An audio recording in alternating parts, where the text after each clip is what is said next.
салом мухлисони беҳтарин дастаи дунё. Ана инро драма мегӯям. Баъди тамошои ин бозӣ ҳатто метавонед драмаҳои Шекспирро тамошо ва қиссаҳои ҷангии бобои ғуломро гӯш накунӣ.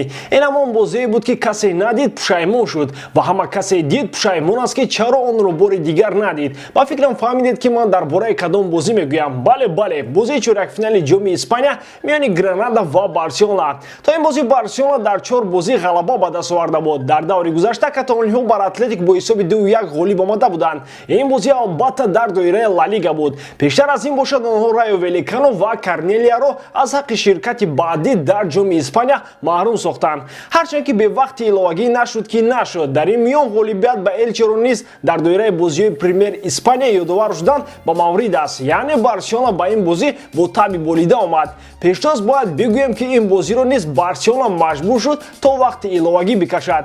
Дар ҳисоби голҳо бошад раҳгум задан мумкин аст. Охир дар ин бозӣ 8 гол зада шуд. Ҳозир муфассалтар дар бораи ин бозӣ гап мезанем. Бародарон, барои дастгирии канал ва тез баромадани видео лайки худро дариқ надоред, зеро ҳамаи чиз аз шумо мухлисони Барселона вобастагӣ дорад. Ва ҳамчунин дар канал обуна шуда зангулачаро низ зер намоед, то ин ки аз видеои нави мо қафо намонед. Акн дар ягон ҷо баъз рушнед, мо бошад сар мекунем. Дӯстон, рӯзи 7 феврал Барселона дар меҳмонӣ бо Бетис боз дорад ва дастаи Пелегрини айни ҳол дар ҳолати хуби варзишӣ аст. Ин бозӣ барои дастаи каталонӣ мушкил хоҳад буд, аммо ширкати 1xbet ба ғолибияти Барса боварӣ дорад. Вале ман дар он ставка монам ки дастаи каталонӣ дар якум тайм ғолиб мебарояд бо коэффициенти 2,02. Шумо бошад интихобатонро худатон кунед ва ногуфта намонад. Ба ссилкаи комментария буда даромада дар аввалин ставка кардагиатон бо промокоди BARSATG соҳиби $100 шавед. Имконияти хуби пулкоркуниро аз даст надиҳед. Роналд Куман дар ин бозӣ муқобили Гранада чунин ҳаятро ба майдон овард. Тер Штеген дар чаҳорчӯба ва дар хатти дифоъ Серхио Роберто, Роналд Араухо, Самуэл Умтити ва Жорди Алба. Ба фарқ аз бозии қаблӣ Серхио Бускетс ба миёнаи майдон баргашт ва БУДА ва Педри дар ин мавқеъ бозӣ кард. Трио ҳуҷумро бошад дар ин бозӣ Месси, Тринкау ва Гризманн ташкил дод. Куман дар ин ҳаят ба Дембеле ҷо надод. Бозӣ чӣ гунае ки интизор мерафт бо ҳуҷумҳои Барселона оғоз шуд ва аз он чӣ ки Месси ва ҳамдастаҳояш дар майдон мекарданд ба назар чунин мераст ки шогирдони Куман мехоҳанд аллакай дар қисмати якуми дидор тақдири бозиро ҳал кунанд. Куман низ дар сар ҳамин андешаро мепарварид, аммо гуфти Русо не тут-то было. Алорағми ҳуҷумҳои паяҳами Барса, Гранада аз як имкони худ истифода карда дар дақиқаи 33 бозӣ ҳисобро кушод. Гоҳ-гоҳ ҳамин Умтити хатогие мекунад ки бачаҳои қади кӯча намекунанд. Бубинем ки ӯ чӣ кор кард. Фишори бозингарони Гранада бошад суд овард. Кеннеди бошад Барселона аниқтараш Умтитиро борои ин иштибоҳаш ба гуфти Иван Петрович ганда наказад кард.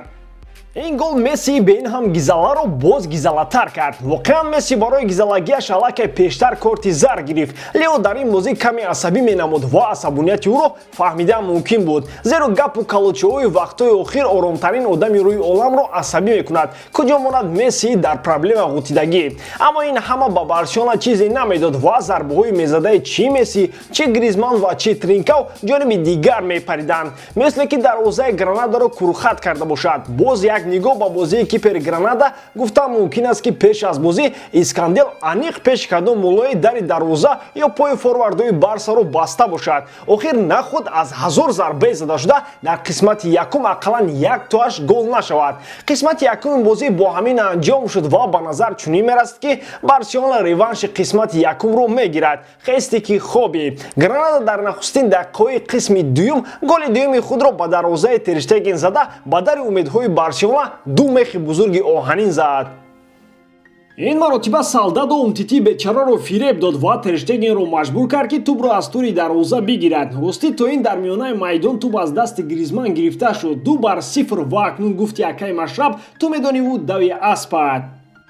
Даст болои сина монда иқрор шудан дар кор ки ҳамин ду голро Барселона худаш ба дарвозаи худаш овард. Зеро ҳуҷумҳои Барселона дар қисмати дуюми бозӣ низ мисли бомбаборони Сталинград дар ҷанги бузурги ватанӣ буд. Аммо ҳеҷ не ки як тӯб ақаллан вориди дарвоза шавад. Ба майдон омадани Дембеле, Рики Пуч ва Брейтвейд низ ранги бозиро дигар накард. Ин ҳисоб то дақиқаи 88 бозӣ идома кард ва то сенсатсияи навбатӣ андаки дигар монда буд. Ба назар чунин мерасад ки акнун Барселона ҳам бо ҷоми Испания хайрбод хоҳад гуфт. Аммо дар ҳамин ҷо рӯи ғолиби Барса руҷӯъ кард ва то 2 дақиқа мондан ба вақти асосии бозӣ кембек сар шуд.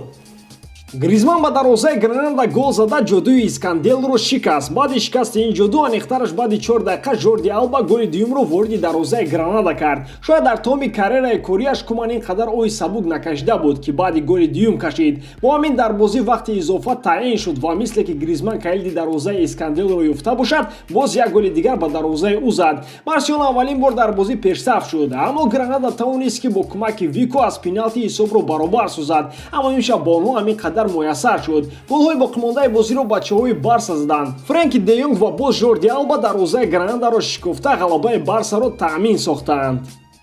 خیلی کامبکی دشوار و باز هم در وقت اضافی. اصولا بارسا تجربه کامبک کردن رو دارد. کامبک تاریخی بارسا رو با PSG هیچ کس فراموش نکرده است. اصلا خیلی فراموش خاطر بودن در کار است که اون رو فراموش کنید. این بازی باشد هزاران کیلوکالری شاگردان کومان رو گرفت. به قول دیگر این غلبه با خون جگر و هزاران عصب‌خراشی به دست آمد. اما اون غلبه است. غلبه‌ای که بارسلونا رو یک قدم دیگر به دریافت جام اسپانیا نزدیک میکند. غلبه‌ای که مسی در آن گل نزد، هرچند که خیلی فعال بود. بارسلونا رو یک بازی خیلی مشکل با بتیس در دایره لالیگا انتظار است. اکنون کومان ماینا میکند که باز حیات رو روتاسیا کند، زیرا هنوزم کاوتینیو، پیکه و فاتی دسته رو کمک کرده نمیتوانند. مخلصان بارسا رو باشد با این پیروزی مبارکباد میگویم. با همین تمام دوستان، بهترین بازیگر خود رو در کامنتاریا نویسید. امیدوارم که ایجادکاری من با شما پسند میآید. در همه حالت بارسلونا رو دوست دارید و کانال بارسا تیجی رو دستگیری کنید. دستگیری شما پیشروی ما. با شما بود محمد گایروف. خای در پناه الله.